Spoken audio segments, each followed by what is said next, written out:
Assalamualaikum warahmatullahi wabarakatuh. Bismillahirrahmanirrahim. Alhamdulillahirrabbilalamin. Wabihi nasta'in ala umuri dunia waddin. Wassalatu wassalamu ala asyrafil anbiya'i wal mursalin Sayyidina wa maulana Muhammadin wa ala alihi wa sahbihi ajma'in, amma ba'du.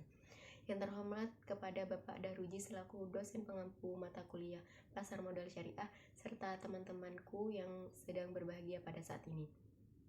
Kami dari kelompok 3 akan mempresentasikan mengenai proses Initial Public Offering atau IPO dan prospektus. Langsung saja untuk materi pertama akan saya jelaskan oleh saya sendiri. Baik, di sini saya akan menjelaskan mengenai langkah-langkah dari IPO. Sebelum ke langkah-langkahnya, kalian harus mengetahui definisi dari IPO itu sendiri apa. IPO, Initial Public Offering, atau yang sering disebut sebagai penawaran saham perdana, yang merupakan saham dari suatu perusahaan yang dilepaskan untuk ditawarkan atau dijual kepada masyarakat atau publik. Oleh karena itu, perusahaan yang sedang melakukan IPO ini sering disebut sedang go public. Nah, apa aja sih langkah-langkahnya untuk melakukan IPO? Ada 4. Yang pertama yaitu masa persiapan, yang kedua yaitu masa penawaran, lalu masa pencatatan, dan kewajiban setelah go public. Untuk lebih jelasnya akan dilanjutkan oleh pemateri selanjutnya. Terima kasih. Selanjutnya di sini saya akan menjelaskan mengenai tentang prospektus. Prospektus itu dibuat oleh perusahaan apabila Kepala Eksekutif Pengawas Pasar Modal menyatakan bahwa pendaftaran dilakukan oleh emiten efek. Emiten itu siapa? Emiten adalah pihak penawaran efek. Nah, prospektus ini dibuat berpedoman pada Kepala Eksekutif Pengawas Pasar Modal juga gitu. Sedangkan pengertian dari prospektus itu sendiri adalah sebuah informasi yang digunakan dalam penawaran efek untuk mempengaruhi pihak lain untuk membeli atau memperdagangkan efek. Dari tadi tuh saya ngomong efek gitu kan ya. Efek itu adalah surat berharga. Nah, selanjutnya prospektus tuh istilah gampangnya apa gitu. Istilah gampangnya prospektus itu bisa disebut dengan iklan. Kalian tahu kan ya kalau iklan fungsinya kayak apa gitu. Kalau fungsi dari iklan itu kan mengajak, mempengaruhi, menggoda kayak gitu kan untuk para pembeli itu minat sama produk yang dijual seperti itu. Nah, biar kita tahu produk yang dijual itu seperti apa, kualitasnya itu seperti apa, maka kita perlu yang namanya membaca prospektus itu sendiri. Mungkin hanya itu dari saya. Selanjutnya akan dijelaskan penjelasan selanjutnya. Assalamualaikum warahmatullahi wabarakatuh. Perkenalkan, nama saya Nurul Jana, NIM terakhir 016. Di sini saya akan menjelaskan tentang masa penawaran.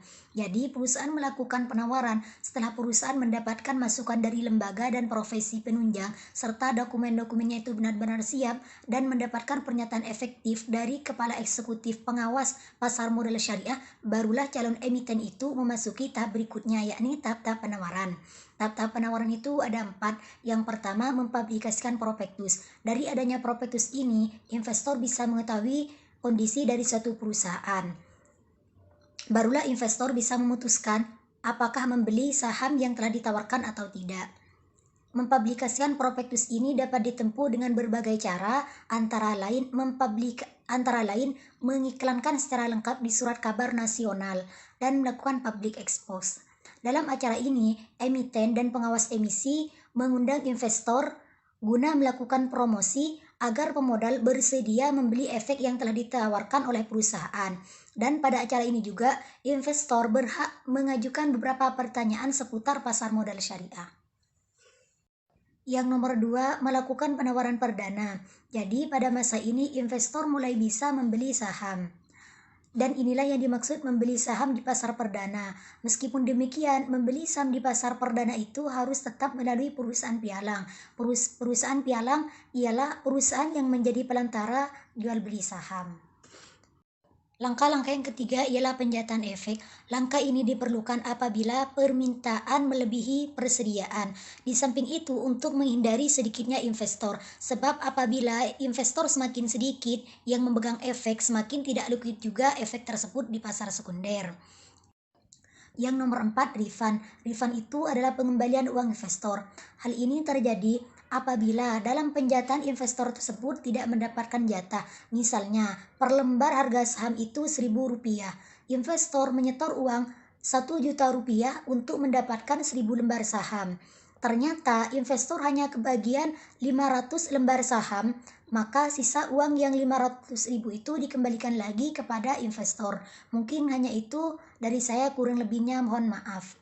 Di sini saya akan menjelaskan tentang masa pencatatan. Setelah penawaran tadi, ya tahap selanjutnya ialah masa pencatatan di Bursa Efek atau tahap pencatatan di Bursa Efek. Oleh manajemen Bursa Efek, perusahaan yang akan go public akan dievaluasi lagi apakah perusahaan tersebut memenuhi syarat untuk dicatat di Bursa Efek ataupun tidak. Nah, apabila perusahaan tersebut memenuhi syarat, maka perusahaan tersebut harus segera membayar biaya pencatatan atau bisa disebut juga listing fee yang sebesar minimal 10 juta dan maksimal 100 juta. Syarat-syarat yang pencatatan efek di BEI ini ialah yang pertama, badan hukum calon perusahaan tercatat berbentuk perseroan terbatas atau PT. Yang kedua, pernyataan pendaftaran yang disampaikan itu ke Bapepam dan LK itu efektif. Yang ketiga ialah calon perusahaan tercatat tidak sedang dalam sengketa hukum yang diperkirakan dapat mempengaruhi kelangsungan perusahaan. Yang keempat ialah bidang usaha baik langsung atau tidak langsung tidak dilarang oleh undang-undang yang ada di Indonesia. Yang keenam, khusus calon perusahaan tercatat yang bergerak dalam industri pabrik harus memiliki sertifikat AMDAL dan tidak dalam masalah pencemaran lingkungan. Serta calon perusahaan yang tercatat dan bergerak dalam industri kehutanan harus memiliki sertifikat eco-labeling atau ramah lingkungan. Untuk yang terakhir ialah persyaratan pencatatan awal yang berkaitan dengan hal finansial didasarkan pada laporan keuangan audit terakhir sebelum mengajukan permohonan pencatatan. Untuk langkah-langkah yang harus dilalui dalam masa pencatatan di BEI ini ialah seperti berikut ini. Yang pertama itu ialah emiten mengajukan permohonan pencatatan ke Bursa Efek. Yang kedua, bursa melakukan evaluasi berdasarkan persyaratan pencatatan. Yang ketiga, jika memenuhi persyaratan pencatatan, Bursa Efek akan memberikan surat persetujuan pencatatan. Yang keempat ialah emiten membayar biaya pencatatan atau tadi yang kita sebut listing fee. Yang kelima, Bursa Efek akan mengumumkan pencatatan tersebut di papan perdagangan elektronik bursa. Yang keenam, saham tersebut akan tercatat dan dapat diperdagangkan di BEI. Nah, pada masa itulah perdagangan itu akan dimulai. Sekian presentasi dari saya, kurang lebihnya saya mohon maaf. Wabillahi taufiq wal hidayah. Wassalamualaikum warahmatullahi wabarakatuh.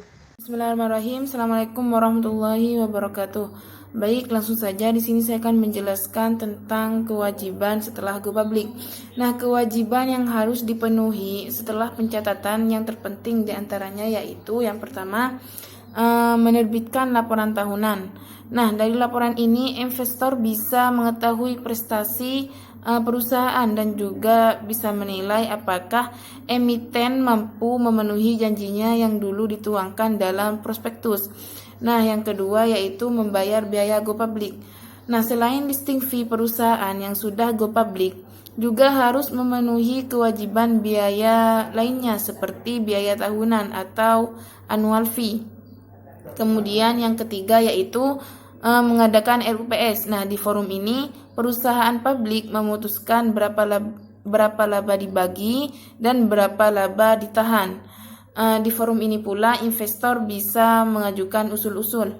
Nah, yang keempat yaitu langkah yang tak kalah penting setelah go public adalah emiten harus bersikap terbuka, misalnya dengan membentuk sekretariat perusahaan. Mungkin ini penjelasan dari saya. Wassalamualaikum warahmatullahi wabarakatuh.